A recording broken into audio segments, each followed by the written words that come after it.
Embora faça parte da nossa tradição jurídica, o Tribunal do Júri ainda é uma das instituições que mais gera polêmicas. Assunto da nossa conversa com o advogado Cláudio Gastão Filho. Doutor Cláudio, quais crimes são julgados pelo Tribunal do Júri? E eu pergunto também qual é a diferença entre a decisão proferida pelo jurado e aquela proferida pelo juiz de direito. O Tribunal do Júri realmente faz parte da nossa tradição. Inicialmente, a competência era para julgar os crimes de imprensa. Posteriormente, restringiu-se aos crimes dolosos contra a vida. Homicídio, aborto, infanticídio, participação em suicídio. Tramitam no Congresso vários processos legislativos, várias propostas legislativas, no sentido de ampliar e de modificar essa competência.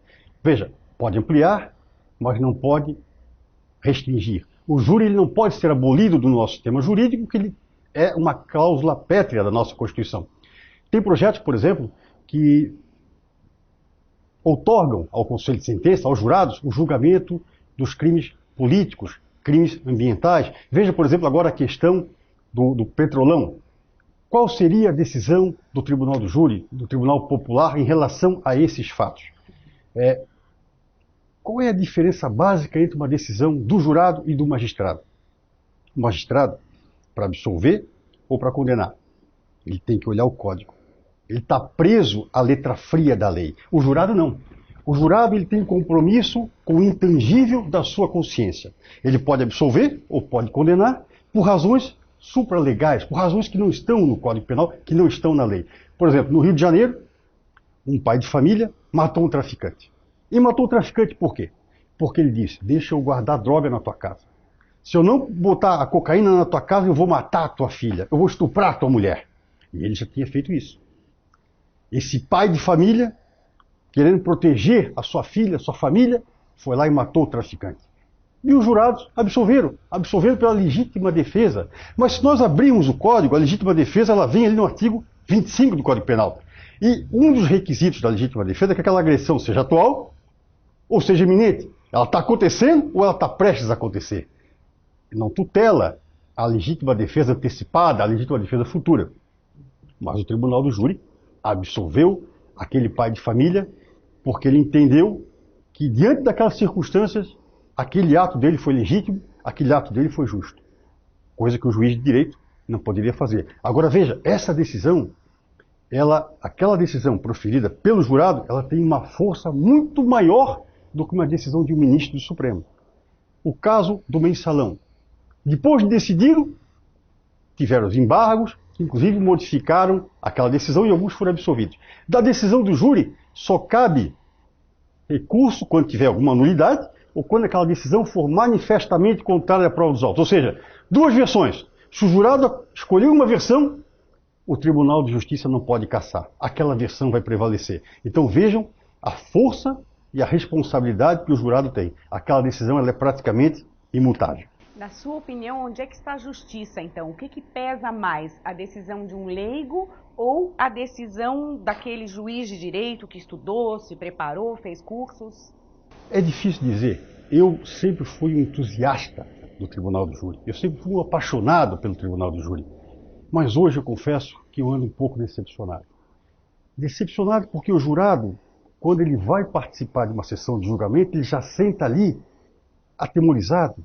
Ele sente aquela violência na sociedade em que ele faz parte e, às vezes, aquilo cauteriza o coração dele com relação às provas dos autos. Ele tem que analisar o processo, mas aí ele vê o promotor de justiça se apresentar como defensor da sociedade e cola a imagem do defensor à do criminoso, dizendo que aquele advogado é representante daquele criminoso e ele está sendo pago com aqueles honorários manchados de sangue. E, às vezes, esse discurso cola. Porque ele se coloca como defensor da sociedade, como se ele detivesse o monopólio da verdade, mas aquilo cola. Uma vez eu li uma comparação muito pertinente do Daniel Kodri, que é um palestrante em marketing pessoal, e ele fala assim, você quer ser um beija-flor ou quer ser um corvo? Todo mundo quer ser um beija-flor, né? Bonito, né? Mas é um passarinho briguento. Se um beija-flor está numa flor, vai outro beija-flor, eles quase se matam. Agora o corvo, quando ele está em bando e um deles fica doente ou machucado, todo mundo para ajudar. Mas é o marketing. Existe um senso de cooperação. Existe o senso de cooperação. Então, mas o beija-flor é bonitinho. Isso é mais ou menos o que acontece no tribunal do júri. Hoje o jurado se impressiona mais por esse discurso mequetrefe, rasteiro, desleal de alguns promotores de justiça do que realmente o que consta do processo. Infelizmente, em casos como esse, não se tem uma decisão justa. A tendência, na sua opinião, é que esse processo seja repensado, reavaliado daqui a um tempo? É como eu disse, o tribunal do júri é uma cláusula pétrea. Não tem como modificar, extinguir essa instituição que faz parte do nosso ordenamento jurídico. Mas situações como essa nos despertam, no mínimo, a reflexão. Falando por outro lado, a questão dos profissionais. Para muitos profissionais, encarar um tribunal do júri gera algumas dificuldades. Quais as dicas que você deixa para esses profissionais? Realmente a timidez talvez seja o maior obstáculo desses profissionais que gostam do tribunal do júri. Mas a primeira pergunta que eu faço é o seguinte: é necessário vencer a timidez? Porque a timidez às vezes pode ser um recurso de retórica. Às vezes a timidez pode seduzir o jurado com uma determinada tese. Agora, para vencer a timidez, primeiro tem que estudar. Não adianta você ir para um tribunal do júri despreparado e não conhecer o processo. Mas a melhor dica que eu vi sobre a questão da timidez foi o Largo de Carvalho, numa das suas palestras na internet. Ele diz que para vencer a timidez se deve ter, o remédio é o amor ao próximo.